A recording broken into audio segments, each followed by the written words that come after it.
మిత్రులందరికీ నమస్కారం ఫ్రెండ్స్. ఈ వీడియోలో ఎడ్యుకేషన్కి సంబంధించి పబ్లిష్ అయిన అన్ని ముఖ్యమైన వార్తా న్యూస్ పేపర్ల న్యూస్ గురించి క్లారిటీగా చూద్దాం. మొదటి అప్డేట్ వచ్చేసరికి ప్రాథమిక పాఠశాలలకు ఎసరా అంటూ మనకి ఇన్ఫర్మేషన్లో రావడం జరిగింది. 10 మందిలోపు విద్యార్థులుంటే మోతా ఏంటంటూ కూడా మనకి ఇన్ఫర్మేషన్లు ఇచ్చున్నారు. ఒక్క కడప జిల్లాలోనే 302 పాఠశాలలు గల్లంతు, ఉపాధ్యాయ సంఘాల వ్యతిరేకత, ఆ ఆలోచన అనాలోచితం ఎస్టీ అంటూ కూడా మనకి ఇన్ఫర్మేషన్లో ఉంది. రాష్ట్రంలో 10 మందిలోపు విద్యార్థులున్న ప్రాథమిక పాఠశాలలు మూసివేతకు పాఠశాల విద్యాశాఖ కసరత్తు ప్రారంభించింది. సర్దుబాటు సాకుతో ఈ తరహా చర్యలకు ఉపక్రమించడం సర్వత్రా వ్యతిరేకత నెలకొంది. అధికారంలోకి వచ్చిన 2 నెలల్లో ఎలాంటి చర్చలు జరపకుండా ఏకపక్ష నిర్ణయాలకు సిద్ధమవటాన్ని ఉపాధ్యాయ సంఘాలు తీవ్రంగా వ్యతిరేకిస్తున్నాయి. గతంలో జీవో నెంబర్ 117 రద్దు చేస్తామంటూ అధికారంలోకి వచ్చిన కూటమి ప్రభుత్వం దానికంటే అధిక నష్టం కలిగించే చర్యలకు పాల్పడుతుందని ఉపాధ్యాయ సంఘాలు మండిపడుతున్నాయి. ఉపాధ్యాయ సంఘాలతో విద్యాశాఖ మంత్రి నారా లోకేష్ ఎలాంటి చర్చలు సంప్రదింపులు చేపట్టకుండా ఇలాంటి ఏకపక్ష నిర్ణయాలకు సిద్ధమవడం. రాష్ట్ర వ్యాప్తంగా 45,000 పాఠశాలలు ఉన్నాయి. మొత్తంగా ప్రభుత్వ పాఠశాలల్లో 180,000 మంది ఉపాధ్యాయులు ఉన్నారు. ప్రభుత్వ పాఠశాలలో కేటగిరీ వారీగా చూస్తే 6,000 ఉన్నత పాఠశాలలు, 5,000 ప్రాథమికోన్నత పాఠశాలలు, 34,000 ప్రాథమిక పాఠశాలలు ఉన్నాయి. 12,683 ప్రభుత్వ ప్రాథమిక పాఠశాలలో ఏకోపాధ్యాయులతో కొనసాగుతూ ఉన్నారు. 12,683 ప్రభుత్వ పాఠశాలల్లో ఏకోపాధ్యాయులతో కొనసాగుతూ ఉన్నారు. దీనికి కారణం గత ప్రభుత్వం తీసుకొచ్చిన జీవో నెంబర్ 117 విధానాలే. ఈ జీవో నెంబర్ 117 ద్వారా 3, 4, 5 తరగతులను పట్టుకెళ్లి ఉన్నత పాఠశాలలు విలీనం చేశారు. దాని ప్రభావంతో 4,000కు పైగా ప్రాథమిక పాఠశాలలు మూతపడ్డాయి. కేవలం ప్రాథమిక పాఠశాలలను 1-2 తరగతులకే పరిమితం చేశారు. ఈ విధానంపై నాడు ఉపాధ్యాయ సంఘాలు పెద్ద ఎత్తున ఉద్యమించిన తక్షణమే జీవో నెంబర్ 117 రద్దు చేసి ప్రాథమిక పాఠశాలను బలోపేతం చేయడానికి కృషి చేయాలని డిమాండ్ చేశాయి. 3, 4, 5 తరగతుల విద్యార్థులను ఉన్నత పాఠశాలలోకి పంపించడం ద్వారా అక్కడ విద్యార్థులకు వాతావరణం అనుకూలించక అసౌకర్యానికి గురయ్యారు. సార్వత్రిక ఎన్నికల సమయంలో కూటమి పార్టీలు జీవో నెంబర్ 117 రద్దు చేసి ప్రాథమిక విద్యను బలోపేతం చేసే విధంగా చర్యలు తీసుకుంటామని హామీ ఇచ్చాయి. దాని ప్రకారమే ఉపాధ్యాయ వర్గాలు పెద్ద ఎత్తున కూటమి ప్రభుత్వ గెలుపుకు సహకరించాయి. దీంతోపాటుగా డిఎస్సి అభ్యర్థులు కూడా పెద్ద ఎత్తున సహకరించారు. జీవో నెంబర్ 117 రద్దుపై మౌనం దాల్చడంతో ఇటీవల ముగిసిన శాసనసభ సమావేశాల్లో జీవో నెంబర్ 117 రద్దు అంశంపై సభ్యులు మంత్రి లోకేష్ దృష్టికి తీసుకెళ్లారు. ఆ సమయంలో ఉపాధ్యాయ సంఘాలతో చర్చించి విద్యాపరమైన అన్ని సమస్యలపై కీలక నిర్ణయాలు తీసుకుంటామని హామీ ఇచ్చారు. ఓకే గైస్, దీనికి సంబంధించిన కంప్లీట్ సమాచారం అయితే ఇది. ఉపాధ్యాయ సంఘాలతో భేటీ ఏందంటూ కూడా దీనికి సంబంధించి మనకు ఒక ఇన్ఫర్మేషన్లో పబ్లిష్ చేస్తున్నారు, మీరైతే చెక్ చేయొచ్చు. ఇక్కడ 10 మంది లోపున్న ప్రాథమిక పాఠశాలలు ఏవైతే ఉన్నాయో వాటిని విలీనం చేయటాన్ని తక్షణమే ఆపాలి. మనకి యథావిధిగా 1, 2, 3, 4, 5 తరగతుల ప్రాథమిక పాఠశాలల కింద కొనసాగించే విధంగా ఏదైతే జీవో నెంబర్ 117 అడ్డుగా ఏర్పడుతుందో ఈ జీవో నెంబర్ 117ని రద్దు చేసి 3, 4, 5 తరగతులను పట్టుకొచ్చి ప్రాథమిక పాఠశాలలో విలీనం చేయవలసిన అవసరం అయితే ఉంది.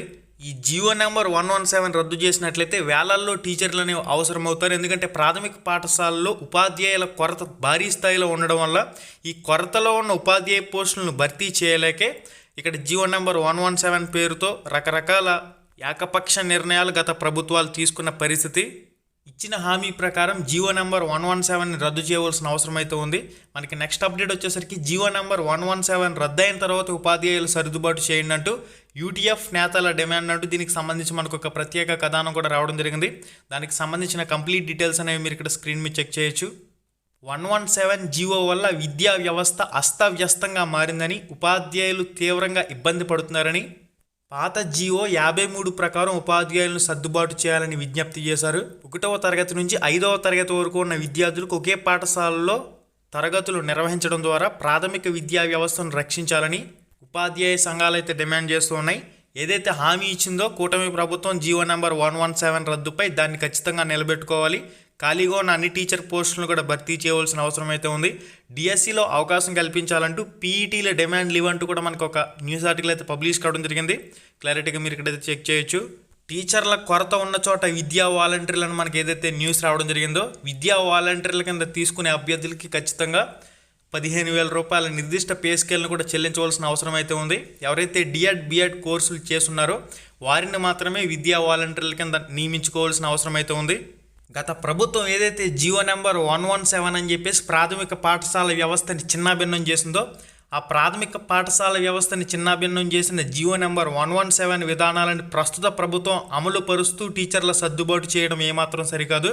గతంలో జగన్మోహన్ రెడ్డి ప్రభుత్వం ఏవైతే దొంగ లెక్కలు చూపించి మిగులు టీచర్ పోస్టులని నాటకాలు ఆడేదో అదే తరహాలో మీరు కూడా రాతలు రాయడం అనేది ఏమాత్రం సరికాదు. స్కూల్ అసిస్టెంట్కి సంబంధించి 8,773 టీచర్ పోస్టులు, ఎస్జిడి సెకండరీ గ్రేడ్ టీచర్కి సంబంధించి 20,469 పోస్టులు ఖాళీలు మిగులు ఉన్నాయంటూ సూచించడం అనేది హాస్యాస్పదం. జియో నెంబర్ 117 విధానాలను రద్దు చేసినట్లయితే తక్షణమే 30,000 టీచర్ పోస్టులు అనేవి అదనంగా అవసరం అవుతాయి. తక్షణమే జియో నెంబర్ 117 రద్దుపై పాఠశాల విద్యాశాఖ అధికారులు దృష్టి పెట్టవలసిన అవసరమైతే ఉంది. ఇచ్చిన హామీ ప్రకారం ఉపాధ్యాయ సంఘాలు కూడా జియో నెంబర్ 117పై ఒత్తిడి తీసుకురావాల్సిన అవసరం ఖచ్చితంగా ఉంది. ఇక డిఎస్సి ఉపాధ్యాయ పోస్టుల భర్తీ ప్రకటనకు సంబంధించి కూడా మనకు ఆల్రెడీ క్లారిటీ ఇచ్చున్నారు విద్యాశాఖ అధికారులు. మనకి నవంబర్ 3వ తారీఖున డిఎస్సి టీచర్ పోస్టుల భర్తీకి సంబంధించి 16,347 పోస్టుల భర్తీకి సంబంధించి డిఎస్సి నోటిఫికేషన్ అయితే రానుంది. నవంబర్ 3వ తారీఖు దానికి సంబంధించిన పూర్తి నోటిఫికేషన్ విడుదల చేసే తేదీ కింద పేర్కొన్నారు. ఎందుకంటే మనకి నవంబర్ 1వ తారీఖు నాటికి టెట్కి సంబంధించి ఫలితాలతో సహా కంప్లీట్ ప్రాసెస్ అయితే పూర్తవుతుంది. నవంబర్ 3వ తారీఖు నుంచి 3 నెలల గ్యాప్ ఇచ్చిన తర్వాత డిఎస్సికి సంబంధించిన పరీక్షలను అయితే కండక్ట్ చేసే అవకాశాలు అయితే కనిపిస్తూ ఉన్నాయి. ఫిబ్రవరి 2025, ఫిబ్రవరి, మార్చి నెలల్లో ఖచ్చితంగా డిఎస్సికి సంబంధించి పరీక్షలను అయితే పూర్తి చేస్తారు. ఇక 4,27,000 మంది అయితే టెట్కి సంబంధించి అప్లై చేస్తున్నారు.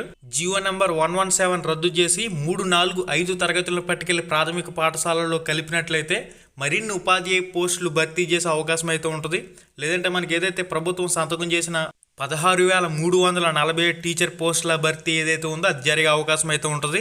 జియో నెంబర్ 117 రద్దు చేసినట్లయితే ప్రాథమిక పాఠశాలలతో పాటుగా ఇటు స్కూల్ అసిస్టెంట్ల పోస్టులు కూడా భారీగా అవసరమవుతాయి. కాబట్టి ఖచ్చితంగా టీచర్ పోస్టుల భర్తీ పూర్తి స్థాయిలో జరగాలంటే జియో నెంబర్ 117 రద్దు అయితే మరిన్ని ఉపాధ్యాయ పోస్టులు పెరిగే అవకాశం అయితే ఉంటుంది. అక్టోబర్ 3వ తారీఖు నుంచి అక్టోబర్ 20వ తారీఖు వరకు టెట్ పరీక్షలు అయితే జరగనున్నాయి కదా. దీనికి సంబంధించి పేపర్ 1ఏకి 1,82,609 మంది అయితే దరఖాస్తు చేసుకున్నారు. పేపర్ 1బికి సంబంధించి 2,662 మంది దరఖాస్తు చేసుకున్నారు.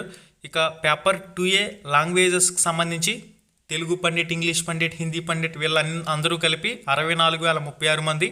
Next school assistant, mathematics and సైన్స్కి సంబంధించి 1,04,788 మంది దరఖాస్తు చేసుకున్నారు. స్కూల్ అసిస్టెంట్ సోషల్ స్టడీస్ 70,767 మంది దరఖాస్తు చేసుకున్నారు. పేపర్ 2బికి సంబంధించి 2,438 మంది దరఖాస్తు చేసుకున్నారు. ఇది ఓవరాల్గా టెట్కి సంబంధించి దరఖాస్తులకు సంబంధించిన వివరాలు. అక్టోబర్ 3వ తారీఖు నుంచి అక్టోబర్ 20వ తారీఖు వరకు టెట్ పరీక్షలు అయితే యథావిధిగా షెడ్యూల్ ప్రకారం జరుగుతాయి. మన యూట్యూబ్ ఛానల్లో లైవ్ ఎగ్జామ్స్ కూడా స్టార్ట్ చేస్తున్నాం. రికార్డెడ్ వీడియోస్ కూడా అప్లోడ్ చేస్తూ ఉన్నాం. ఒకసారి ఛానల్ ఓపెన్ చేసి చెక్ చేసుకుని ఆ వీడియోస్ అన్ని కూడా ప్రాక్టీస్ చేస్తూ ఉండండి. Thank you. హై ఫ్రెండ్స్, ఎలా ఉన్నారు? మీరు కానీ ఫస్ట్ టైం మన ఛానల్కి వచ్చినట్లయితే ఇక్కడ కనిపిస్తుంది కదా ఎర్రటి రెడ్ కలర్ సబ్స్క్రైబ్ బటన్ మీద క్లిక్ చేసి పక్కనే ఉండే గంట సింబల్ని ఆల్ అని చెప్పేసి క్లిక్ చేసుకుని ఉంచుకోండి. మన ఛానల్లో పోస్ట్ చేసే ఎటువంటి అప్డేట్ అయినా మీరు మిస్ కాకుండా చూసే అవకాశం అయితే ఉంటుంది. Thank you.